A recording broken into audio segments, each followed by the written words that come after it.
بسم الله الرحمن الرحیم. سلامونه. قدرمنو کله چې یو ملک نوی جوړ شي نو هغه ملک ته مخامخ چې کوم لازمي او ضروري کارونه وي په هغه کې یو مهم کار د دې ملک لپاره عین جوړول وي. ځکه چې عین د قوانینو هغه مجموعي ته ویل شي چې د کوم مطابق د ملک نظام چلیږي. لکه چې موږ سوچ وکړو نو دا د یو ملک نظام د بل ملک د نظام نه ولې بدلی؟ چرته جمهوریت دی، چرته بادشاهت دی، چرته پارلماني نظام دی، چرته صدارتي نظام دی. دا ولې داسې دي؟ دا په اصل کې په دې وجه داسې دي چې د ملک عین د بل ملک د عین نه بدل وي کنه. نو پاکستان چې کله جوړ شو هغې ته مخامخ چې کوم مهم کار و نو هغې کې یو دغه د عین جوړولو خبره وه. اوس هندوستان خو په هغې کې زر کامیابي ترلاسه کړه او په جنوري 1950 کې هغې خپل عین جوړ کو. او پاکستان څنګه چې نور ستونزې ورته مخامخ وي د هغې د وجې نه دغه د عین جوړېدو دا سلسله چې ونه دا ډېره زیاته اوږده شوه او تر دې پورې چې 9 کاله پس په 23 مارچ باندې 1956 کې پاکستان په خپل ملک کې خپل عین نافذ کړی شو، په دې کې کامیابه شو. نو اوس دې ځای کې دا یو سوال پیدا کېږي چې دا 9 کاله چې کله د پاکستان خپل عین نه و نو دا ملک د کوم عین مطابق چلېده؟ ځکه چې عین خو خامخا پکار و. نو تاسو ته معلومه وي چې دا د انډیا ایکټ 1935 و چې د برټش پارلیمنت پاس کړو او هغه په دې ملک کې داسې و لکه چې د هندوستان یو عین درجه یې لرله. نو همدغه څه معمولي چینجز یې پکې وکړل او هغې چینجز سره یې په پاکستان کې د عین په طور باندې نافذ کړو. دا ځکه اکثر دا عالمان صاحبان چې په دې منبرانو باندې تقریرونه کوي نو دوی پکې دا وایي چې دا ملک د اسلام په نوم باندې جوړ شوی و خو د جوړېدو نه پس په دې کې د انګریز قانون یې نافذ کړو. نو دوی په ایکچوال کې د انډیا ایکټ 1935 یادوي. اوس د خو هغه عین چې هغه د 9 کالو محنت او د کوشش نه پس جوړ شوی او صرف په دې ملک کې 2.5 کاله وچلېده. او چې کله په 1958 کې سکندر مرزا او جنرال ایوب خان نا مارشل لا ولګوله نو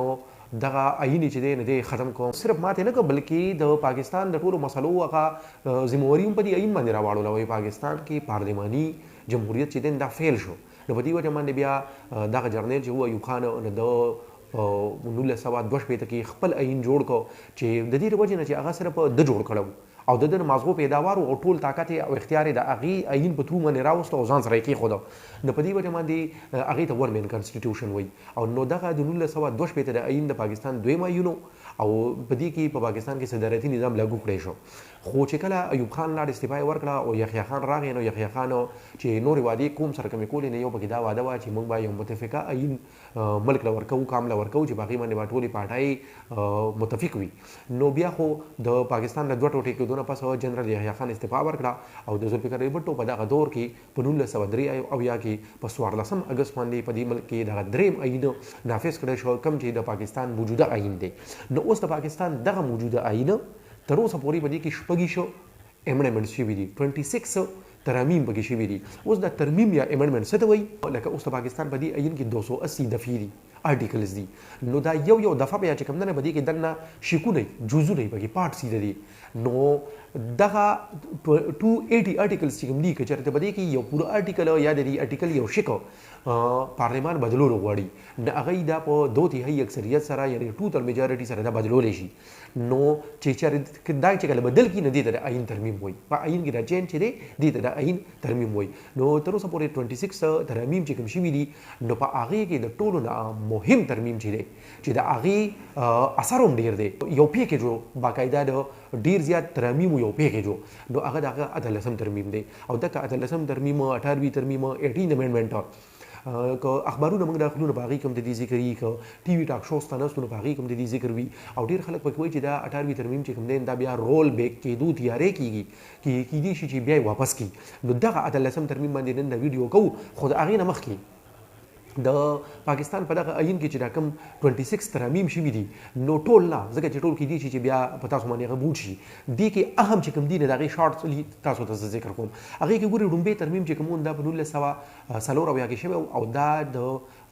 ایست پاکستان چې کله بنګلادیش شو نو په پاکستان پر عین کې هغه شانداري کړي و چې پاکستان وفاق چې کوم دی هغه د پاکستان چې کوم څلورې صوبې دي او دې سره مشرقي پاکستان په دې د دې نه جوړ دی په دې باندې مشتمل دی. نو دا که د مشرقي پاکستان دا خبره یې ته لرې کړه او د باونډریز یې ریفاین کړل چې د پاکستان اوس کوم موجوده پاکستان دی بس دا پاکستان دی. دویم ترمیم هغه ترمیم دی چې خلک په دې باندې یادوي چې دا هغه ترمیم دی چې د دې په لاره باندې قادیانان یعنی هغه خلک چې هغه محمد صلی الله علیه وسلم اخیری نبی نه مني هغه کافران ډیکلیئر کړل. نو دا په عین کې داسې نه دي لیکلي شوي چې قادیانان یا نور څوک کافران دي، نه داسې نه دي لیکلي بلکې د مسلمان تعریف یې کړی دی. نو د مسلمان د هغې تعریف نه چې څوک بار دی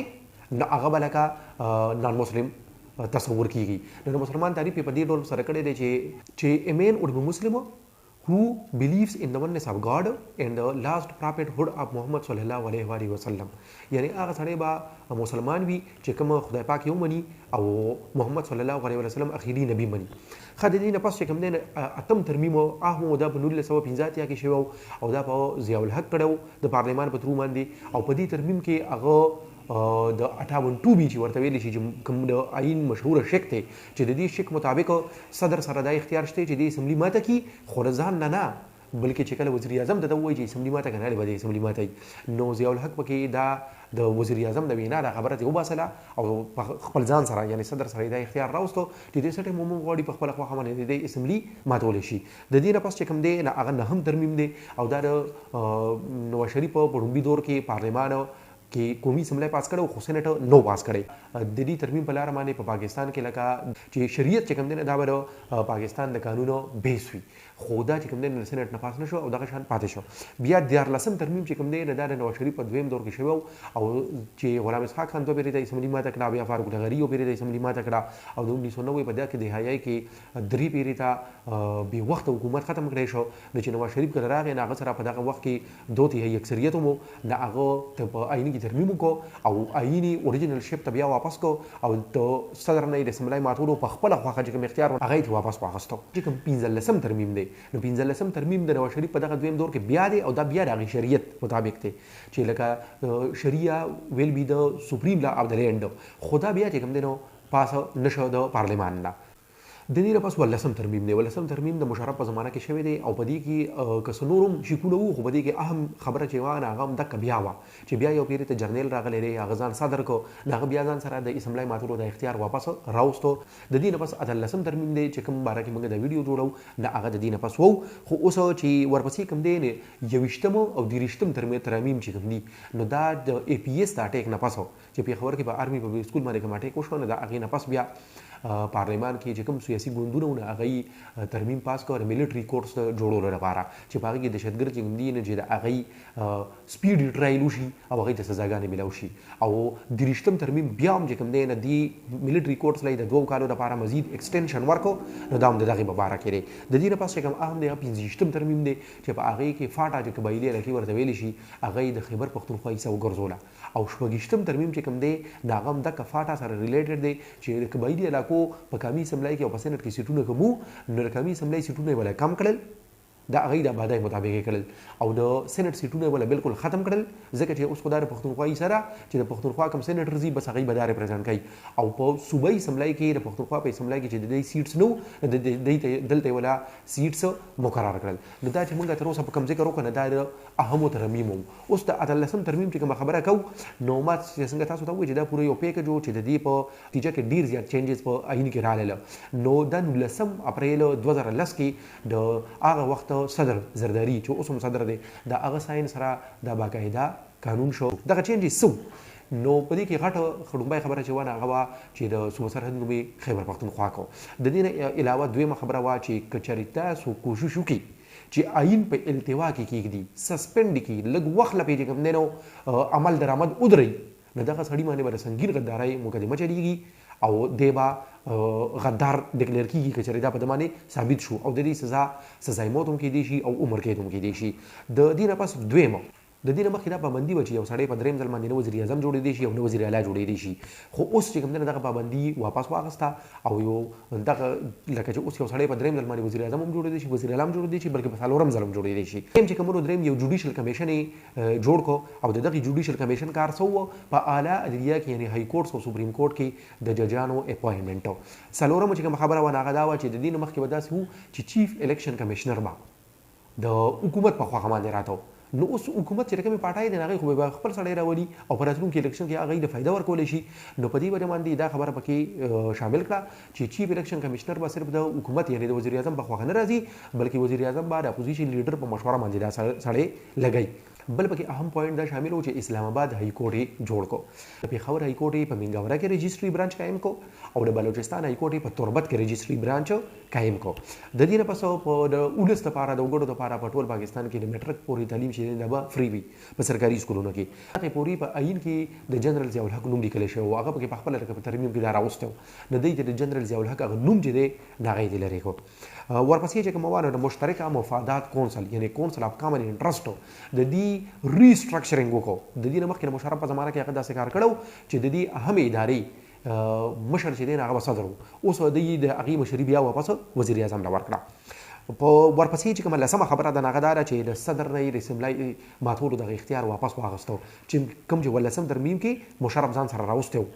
د دې نه پس چې کومه غټه خبره وه چې هغه د دې ترمیم پهچان جوړ شوی دی نو هغه صوبایي خودمختاري وه کوي چې په پاکستان کې به کله قانون سازي کېده نو درې لیسټ یو ته به فدرل لیجسلیټیو لیسټ نو د هغې نه وفاق سره چې کومې محکمې وي نو هغوی به د هغې لپاره قانون سازي کوله بل چې کومونه هغې ته به وي پروینشل لیجسلیټیو لیسټ د هغې کې هغه ایریاز چې هغې کې صوبایي اسمبلي قانونونه جوړول شي په دې کې په مینس کې یو بل لیسټ و هغې ته به کنکرنټ لیسټ وي او کنکرنټ لیسټ کې هغه محکمې او ادارې وي چې د هغې نه صوبایي حکومت اسمبلي هم قانونونه جوړولی شي او چې کوم پارلمان دی په وفاق کې د هغې هم قانونونه جوړولی شي خو که چېرې داسې وشي چې دوه قانونونه جوړ شو او هغې کې چې کوم دی هغه قانونونه صوبایي قانون چې کوم دی او وفاقي قانون چې کوم دی یو بل سره په کلیش کې راځي ټسل کې راځي نو بیا به د وفاق ته قانون معتبر ګڼلی شي او د صوبایي هغه قانون چې کوم دی هغه به نه چلېږي نو چې هغه نه چلېږي د دې خبرې خو دا مطلب شو چې دا په ایکچوال کې د ادارې چې کومې دي د محکمې چې کومې دي نو دا وفاق سره دي د دې نه مخکې صوبو سره اختیار ډېر کم و د قانون سازۍ اختیار ورسره ډېر زیات کم و نو دقه د کنکرنټ لیسټ خاتمه او په کنکرنټ لیسټ کې چې کومې محکمې او ادارې دي او وزارتونه دي دا ټول دي صوبایي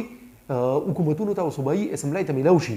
دا د ان پی د پاکستان پیپل پارټي او د جمهوریت پسنده پارټۍ چې کومې وي دا د هغوی د ډېر وخت نه یو غټه مطالبه وه نو دا په ریاستالاسم ترمیم کې ومنلی شوه چې کومې وزارتونه صوبایي حکومتونو ته میلاو شو نو هغه دا دي ګورئ د صحت وزارت د تعلیم وزارت د بلدیاتو وزارت د سماجي بهبود یعنی سوشل ویلفیر د زراعت سیاحت ماحولیات امور نوجوانان یعنی یوت افیرز خصوصی تعلیم کیل خواتین کې بهبود یعنی ویمن ویلفیر او د زکات او عشر دا علاوه ان اف سی چې کوم دی چې په 1991 کې د هغې یو فارموله پیښ شوې وه او د هغې فارمولې مطابق په مرکز او په صوبو کې د پیسو به کم تقسیم کېده اثر نه وي د هغې تشکیل وکړو او دې سره سره چې کوم دی یو نوې فارموله هم بیا د دې ترمیم نه پس جوړه شوه چې په هغې کې د صوبو حصه چې کوم دی هغه تر ډېره حده پورې انکریز کړی شوه د مرکز حصه پکې کمه کړی شوه ښه اوس د دې نتیجې سره ووتې د دې نتیجې دا راوتې چې نواز شریف بیا په درېیم ځل وزیر اعظم شو شهباز شریف بیا په درېیم ځل وزیر اعلی شو نو شریف فیملی ته غټه فایده وته دې سره سره چې کوم دی دا په سند کې اوس چې مراد علي شاه په درېیم ځل وزیر اعلی شو د دې نه مخکې کریم علي شاه په درېیم ځل وزیر اعلی شوی د پښتونخوا نوم چې کله بدل کړی شو نو په پښتونخوا کې میشته پښتانه په دې باندې ډېر زیات خوشحاله شو خو هزاروال چې کوم دي چې کوم هند کو سپیکرز دي هغوی هغه وخت په دې باندې ډېر غټه د خفګان څرګندونه کړې وه د دې نه علاوه بل چې کوم دی صوبایي خودمختاري میلاو شوه او د هغې چې کوم پولیټیکل ایډوانټیج دی نه هغه ډېر زیات دی چې په کار وه چې دا ډېره مخکې د صوبو له دا خودمختاري ورکړې شوې وه خو دا معاشي دغه مسله پکې جوړه شوه چې وفاق اوس اکنامک کرایسس سره مخ دي بله پکې دا ده چې صوبو د انا اهلي ده چې صوبو ته کله د وفاق نه تیار به تیاره باندې پیسه راځي نو هغې ریونیو کلیکشن ډېر زیات کم دی او لاس یې تړلي دي او وفاق دغه پیسو ته ناست دي تیاره باندې نو دا هم یو ښه خبره نه ده که نه نو امید دی چې د دې ویډیو نه به تاسو څه نه څه زده کړه کړي د داسې ویډیوز لپاره زموږ چینل ګورئ ملګرو سره هم شریکوئ د الله په امان